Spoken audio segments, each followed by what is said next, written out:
আসসালামু আলাইকুম এভরিওয়ান, সবাই কেমন আছেন? এটা সেদিনের ভিডিও যেদিন আমার আম্মু অনেক পরিমাণে অসুস্থ হয় এবং আম্মুকে নিয়ে হসপিটাল নিয়ে যেতে হয়। এতটা পরিমাণে অসুস্থ হয়ে যায়, এই দেখতেই পাচ্ছেন একেবারে সেন্সলেস অবস্থায় মতোই পড়ে আছে। ডাক দিলে ডাক শুনতেছে, বাট কোনো সাড়া দিচ্ছে না। আর এই যে আমার ছেলে ওই দিন সকালবেলা ঘুমিয়েছিল, তখন উঠছিল না, ও জানে না যে নানু সেদিন এতটা অসুস্থ। তারপরে আম্মুকে বাবা অসুস্থ দেখে আমি তো কোনো কাপড় চোপড় না নিয়েই চলে গেছিলাম। পরে আমি বাড়িতে এসে আমার শ্বশুর বাড়িতে যাই, যে কাপড় চোপড় নিয়ে আসি, কারণ আম্মুকে নিয়ে হসপিটালে যাইতে হবে। তার জন্য বাড়িতে যাই, যে সব কাপড় চোপড় নিয়ে আসি। আম্মুকে অবস্থায় নানুর কাছে রাইখে যাই, যে নানুরা বলে দেখেন আমি বাড়ি থেকে কাপড় চোপড় নিয়ে আসি। পরে যে বাড়িতে গেছিলাম, যে কাপড় চোপড়গুলো নিয়ে আমি যে ফিরতেছিলাম, এখন যাই মানে রেডি আসি, মানে যাই শুধু আম্মুকে নিয়ে চলে যাব এখন ডক্টরের কাছে। দিনের মনের অবস্থাটা যে কী সেটা একমাত্র আমিই জানি। এই যে আমার আম্মুকে তখন নিয়ে যাচ্ছিলাম একবারে, যে দেখেন কোন অবস্থা। ওই দিনকে আমার মতো অসহায় আর কেউ ছিল না, এতটাই অসুস্থ হয়ে গেছিলো আম্মু। মানে কেউ বলতেও পারতেছিলাম না, মানে এতটা কষ্ট লাগতেছিল, এতটা খারাপ লাগতেছিল। এই অবস্থায় যাদের মা এরকম অসুস্থ হয়েছে অবস্থা দেখছেন, তারাই জানবেন মনের অবস্থাটা কি। শুধু একটা কথা ভাবতেছিলাম, আল্লাহ আমার আম্মুকে যেন সুস্থ করে দেয় তাড়াতাড়ি।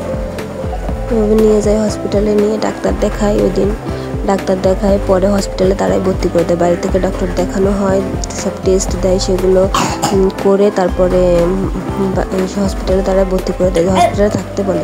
কিন্তু হসপিটালের এতটাই বাজে ব্যবহার।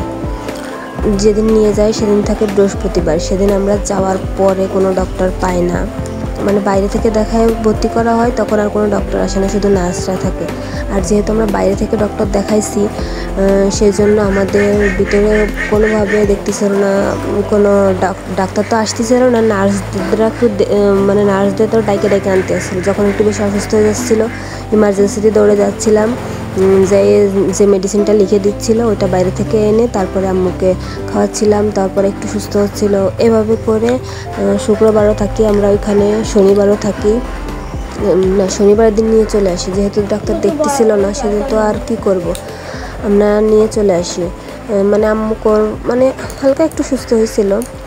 এটা যে পরের দিন সকালবেলা আমার ছেলে তো মাদ্রাসায় পাঠাই দিয়ে আমি আসছিলাম, কিন্তু বাড়ি এসে আমাকে না পেয়ে কান্নাকাটি করছে। পরে ওর নানার সাথেও লড়াইয়ে চলে আসছিলো। পরের দিন ছিল, কিন্তু তার পরের দিন সে আর থাকবে না, ওখানে অনেক গন্ধ, তারপরে ঘুমাইতে পারে না আমার ছেলে, সেজন্য আর থাকবে না, সে চলে আসছে। আর এই যে সেদিনের সকালবেলা, শুক্রবারের সকালবেলা, যেদিন রাস্তা একেবারে নীরব। আর এই যে আমার ছেলেকে আমরা নিচে থেকে হাত মুখ ধুয়ে উপরে চলে আসি আম্মুর কাছে। আর নাস্তা টাস্তা সব আনা হয়, নাস্তা কিনে আনা হয়, সেগুলোই আমরা ওই দিন খাওয়া দাওয়া করি। তারপরে বাড়ি থেকে ফুপু খাবার দাবার নিয়ে আসে, ভাত তরকারি যা আরও কাপড় চোপড়ও, আমরা তো কোনো কিছু না নিয়ে চলে আসছিলাম। কাপড় চোপড় নিয়ে আসে ওরা। এই যে মানে 3টা দিন আমাদের কোন অবস্থা গেছে সেটা একমাত্র আমরাই জানি। এদিকে আমাদের মামা আমাদের বেশি কথা বলতেছিল, ঢাকায় নিয়ে চলে আসো, কেন এখানে রইছি, এভাবে করে কেন রইছি, এত অসুস্থ।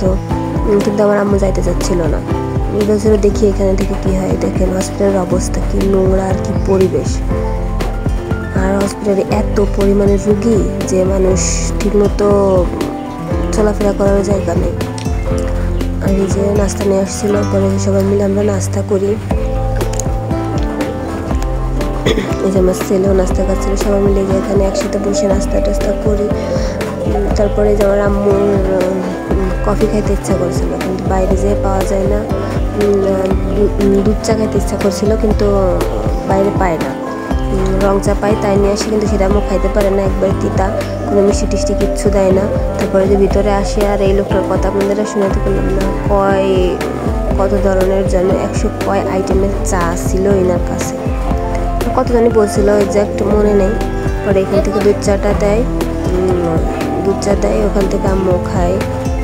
এটা খুব ভালো লাগে, দুধ চাটা অনেক ভালো থাকে এখানে। আমার মেনলি সমস্যা হয়েছিল মাইগ্রেনের সমস্যাতে মাথায় প্রচুর পরিমাণে সমস্যা হয়েছিল।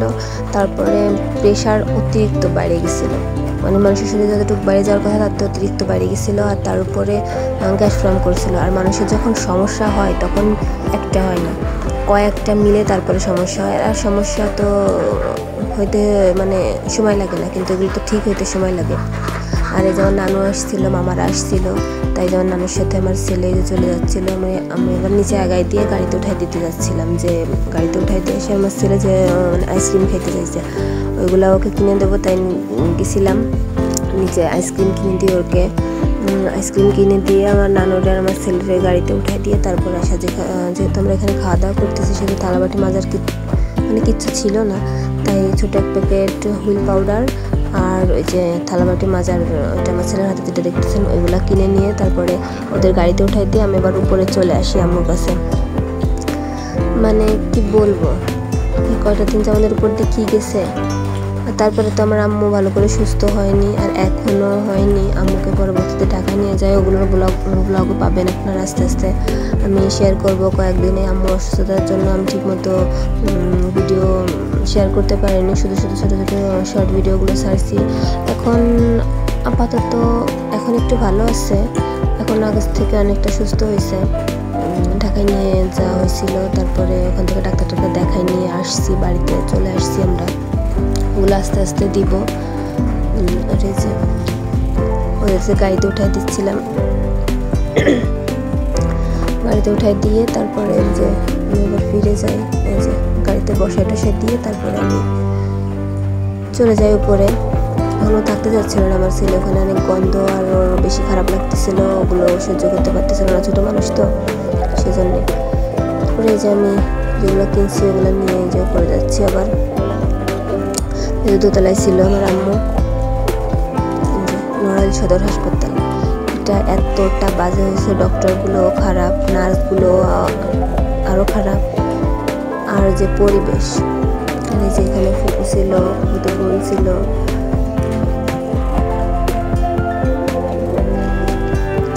পরে আমি ফুপু বোনটা নিয়ে নিচে আসি,